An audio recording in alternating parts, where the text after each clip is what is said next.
ఈ రోజే డౌన్లోడ్ చేయండి. మీ ఫేవరెట్ షోస్ చూడండి. అయినా ఎవరికి తెలుసు వీటన్నిటిలో మీ హస్తం కూడా ఉందేమో.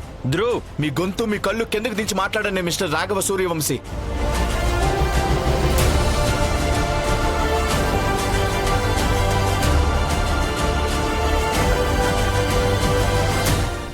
నా మీద అరిచే హక్కు మీరు పోగొట్టుకున్నారు.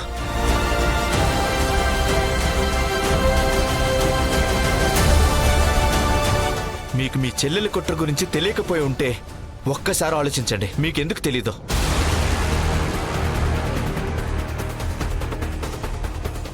మీరు తనని మీ నీడచాటుని పెంచి పెద్ద చేశారు కదా, మరి తను ఇంత పెద్ద పెద్ద కుట్రలు ఎలా చేయగలిగింది? అది కూడా మిస్టర్ రాఘవ సూర్యవంశీ కళ్ళు కప్పి. నేను చెప్తాను, ఎందుకంటే మీ కళ్ళకి మీ చెల్లి ప్రేమని ఎలా గంతలు కట్టుకున్నారంటే తన కోరికలు నెరవేర్చడానికి మీరు నా అక్క జీవితాన్ని నాశనం చేసేశారు.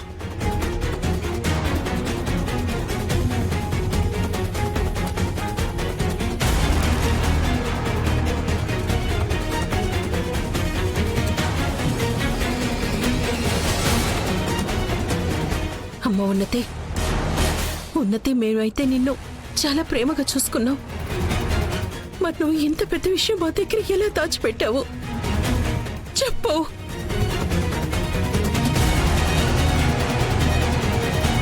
అక్క, తను మన ఇంట్లో ఏ రోజైతే అడుగు పెట్టిందో నాకు ఆ రోజే అర్థమైపోయింది తనది చాలా వంకర బుద్ధని. కానీ మన కుటుంబంలో వాళ్ళం మన అందరి మీద ప్రేమ ఒలకపోస్తాం కదా, అందరినీ గుడ్డిగా నమ్మేస్తాం. ఇప్పుడు అనుభవించండి, ఈ బాధని అనుభవించండి.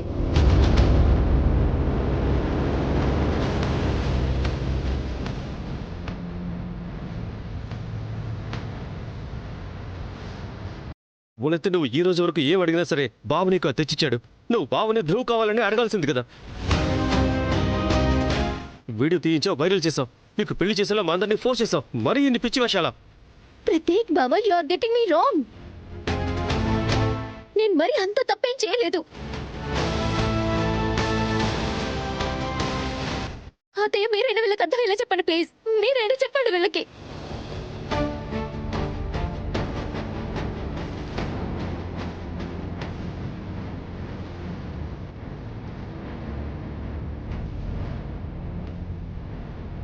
అర్థం చేసుకోవడానికి, నచ్చ చెప్పడానికి అసలు నువ్వేం మిగిల్చావు ఉన్నతి. ఈరోజు మొదటిసారి ఇలా జరుగుతోంది. నేను నా వెయ్యంకుల ముందు తలెత్తుకోలేకపోతున్నాను.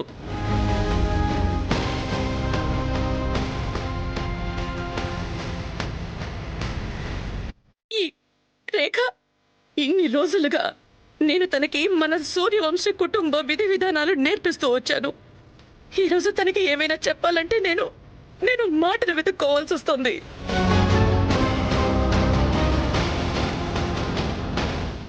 ఉన్నతి, నువ్వు నీ స్వార్థం కోసం పాప అమాయకురాల్ని ఎలాంటి పరిస్థితుల్లో పడేసావు చూడు.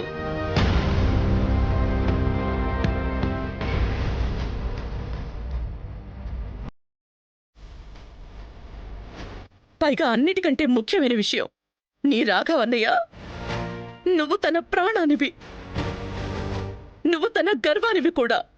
నువ్వు ఒక్కసారి కూడా ఆలోచించలేదా ఈ నిజం గనక బయటపడితే మీ అన్నయ్య ఎంత బాధపడతాడో అని? కానీ అత్తయ్య, చాలు.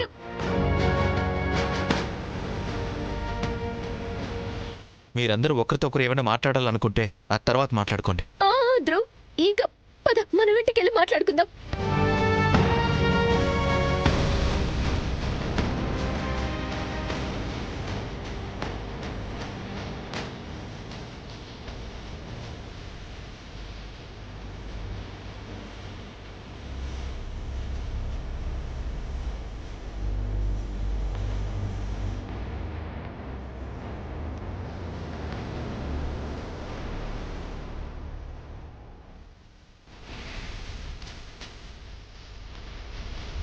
మీ గారాల చెల్లిని మీరే చూసుకోండి.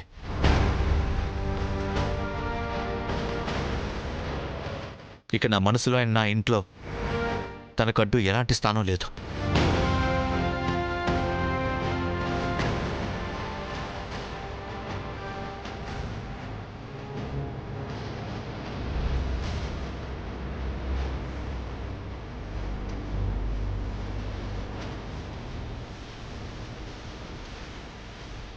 ధ్రువ్ ఏం చేస్తున్నావు నువ్వు? నీకేమైనా పిచ్చి పట్టిందా? ప్లీజ్ ఇలా అనద్దు నన్ను నీతో పాటు.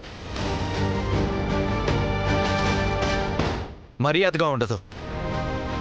ఇంకొక అడుగు ముందుకు వేసావంటే నేనేం చేస్తానో నాకే తెలియదు ఉన్నతి.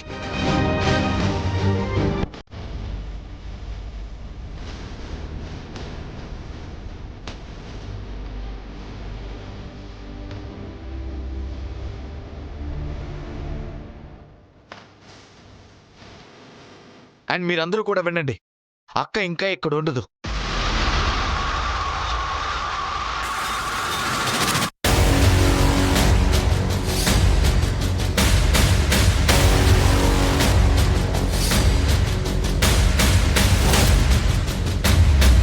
అక్క, నువ్వు ఇంకా ఈ ఇష్టం లేని బంధంలో ఉండాల్సిన అవసరం లేదు.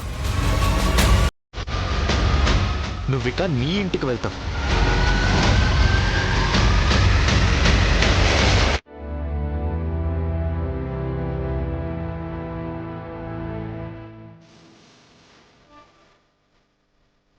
ధ్రువ్, నువ్వెందుకు పిచ్చి పిచ్చిగా మాట్లాడుతున్నావు? చెప్పేది కరెక్టే కదా. ఉన్నతి ఇక్కడికి తిరిగి వచ్చేస్తుంది కాబట్టి మరి రేఖ కూడా ఈ ఇంట్లో గ్యారంటీ కార్డు భార్యలాగా ఉండాల్సిన అవసరం లేదు.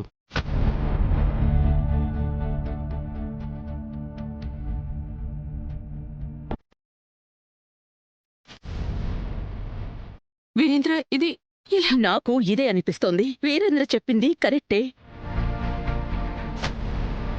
ఉన్నతి మనందరినీ చాలా దారుణంగా మోసం చేసింది, చాలా పెద్ద ద్రోహం చేసింది. అందుకే రేఖకి పూర్తి హక్కుంది.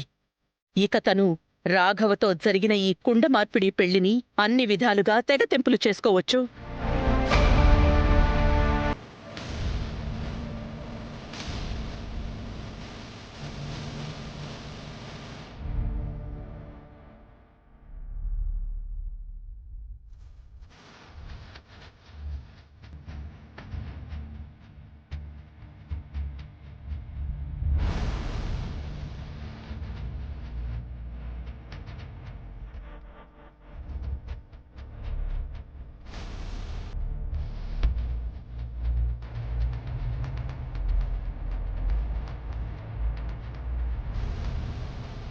పదక్క, నువ్వింకా ఈ ఇష్టం లేని పెళ్లి, ఇష్టం లేని అత్తారింట్లో ఉండాల్సిన అవసరం అస్సలు లేదు.